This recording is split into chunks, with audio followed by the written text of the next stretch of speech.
win 4-3 over the Calgary Flames. If you're looking at this in the tank ways, it doesn't really help the Hawks as it moves the Hawks into 30th in the standings now. They jump 2 spots now with this win over the Calgary Flames. They do sweep the Calgary Flames in this game as well, as they won all 3 games in the season series matchup. The Hawks playing against the Flames, they play well against them, and they managed to do it again. They come out to Calgary and beat them 4-3 in a very gutsy type of performance for your Chicago Blackhawks in this one. It was one of those games where, frankly, the Hawks looked like the worst team as they got outshot 36-23 to the Calgary Flames in this one. It was one of those type of games it felt like, where the Hawks just weren't controlling play, but they ended up coming out with a victory. That's how it went. Face-off percentage. You know it's who's back in the lineup. It's the captain, number 19, Jonathan Toews, as the Hawks face-off percentage goes up, and they ends up with a 53% versus a 47% at the dot for the Hawks winning in the face-off percentage. Hits 29-17 in favor for your Chicago Blackhawks. It was one of those games. The Hawks, frankly, probably should have lost this game because the Calgary Flames are battling for a playoff spot within 2 points of a wild card berth. They lose it to to the worst team in hockey, because we frankly are. We are probably worse than the Anaheim Ducks and Columbus Blue Jackets. But for some odd reason, we know how to beat the Calgary Flames this year. We swept them. So let's get into the goals of the game, shall we? It was pretty spread out in goals, where it was a 4-3 game, yes, but the Hawks were able to come out and just get the lead.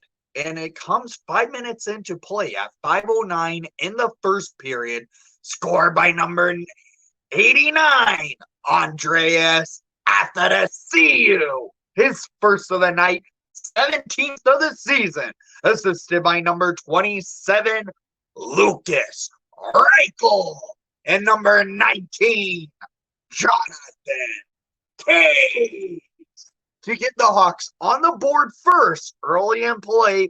5 minutes exactly into play, Hawks lead 1-0 over the Calgary Flames. After the CU gets the puck in a good forecheck by Toews. Toews steals the puck in the offensive zone, gets it over to Reichel, and Reichel feeds it right to after the CU, and he sends it right into the net past Markstrom. Hawks lead 1-0.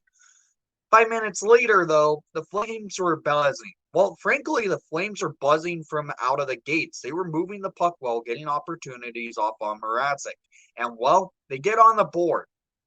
At 11:52 in the first period, Tyler Toffoli, unassisted, scores his 34th of the season to tie it all up 1 apiece. It's a 1-1 game, and the Flames were buzzing. They had the opportunities. They were getting on the board, and it was no doubt about it.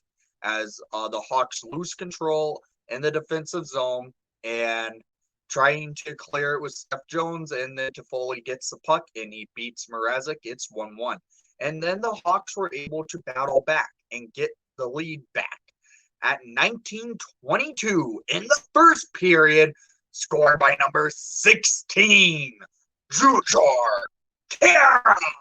His 5th goal of the season, assisted by number 14, Boris Kachuk, to give the Hawks a 1-goal lead with 37 seconds into remaining a play in the first period. Hawks lead 1 by a goal. It's 2-1 Blackhawks. Jujhar gets the puck from a pass from Kachuk right behind the net over to Khaira. Khaira goes in and he beats Markstrom. It's a 1-goal lead for the Hawks, taking that 1-goal lead into the second period.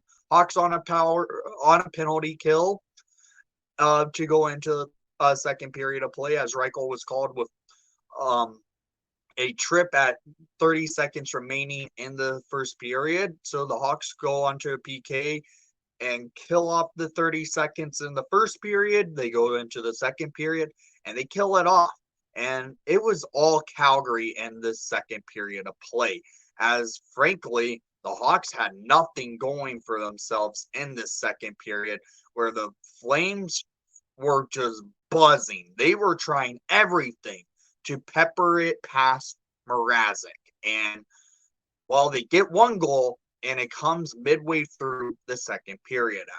At 11:44 in the second period, Noah Hannafin scores his 7th of the season, assisted by Coleman and Huberdeau, to tie the game up at 2 apiece. This was when the Flames were really buzzing and trying to get this game where it was going to tie and try to get a lead. The Flames take this goal and get some momentum out of it. They were peppering Mrazek, and well, Mrazek stood strong. He takes that stance into the third period of play, where the Hawks and Flames are tied at 2 apiece. And into the third period of play, 2 goals were put up pretty quick by your Chicago Blackhawks. At 1:42 in the third period, scored by number 89, Andreas Athanasiou. His 18th goal of the season, 2nd of the night, to give the Hawks a 1-goal lead. It's 3-2 Hawks. This was assisted by Lucas Reichel. Athanasiou gets the puck in the neutral zone, and he gives and goes to Reichel. Reichel back to Athanasiou, and Athanasiou just goes to the net and tips in the pass by Reichel, and the Hawks lead by a goal. It's 3-2 Hawks. And well, shortly later, just under a minute later, the Hawks add to their lead at 3:11 in the third period for his first of the season. First as a Chicago Blackhawk, scored by number 26, Austin Wagner, to make it a 4-2 game for your Chicago Blackhawks. Wagner gets the puck and he skates it into the offensive zone for your Chicago Blackhawks. And well, we go up, and it's now a 2-goal lead for your Chicago Blackhawks. But after that, the Flames came buzzing. They were trying everything to score and get one past Mrazek. And well, they try and they get 1 goal at 13:09 in the third period. Mikael Backlund scores his 18th of the season, assisted by Hannafin and Dubé. This goal by Backlund, he was trying to pass the puck across the crease to Huberdeau for a wide open net. Well, it goes off the back skate of Ian Mitchell and in. You really can't fault Mitchell for that. He was trying to play his defensive zone, and well, it goes in off his skate by a cross crease pass. And well, the Hawks lead it by a goal, and then the Flames continue to buzz. They pull Markstrom with 2 minutes and 30 seconds remaining. They nearly got on the board to tie the game and force overtime, but Mrazek stood strong. Hawks missed on 3 open net opportunities to ice the game, but they end up having to go to the horn to wait for the Hawks to end their 8-game losing streak in this one, because it was one of those games, frankly, the Hawks probably should have lost. They weren't the good team in this one. The Flames outplayed them by outshooting the Hawks in this game alone, 36-23. Markstrom is a weak goalie when it comes to playing against the Chicago Blackhawks, obviously, because he did not look good in this game.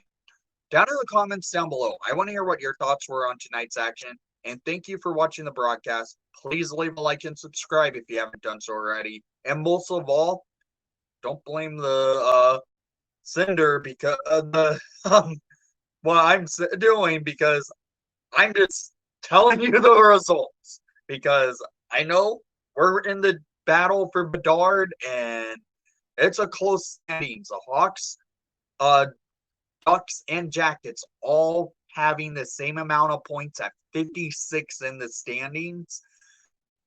It's going to be a tight race to the end.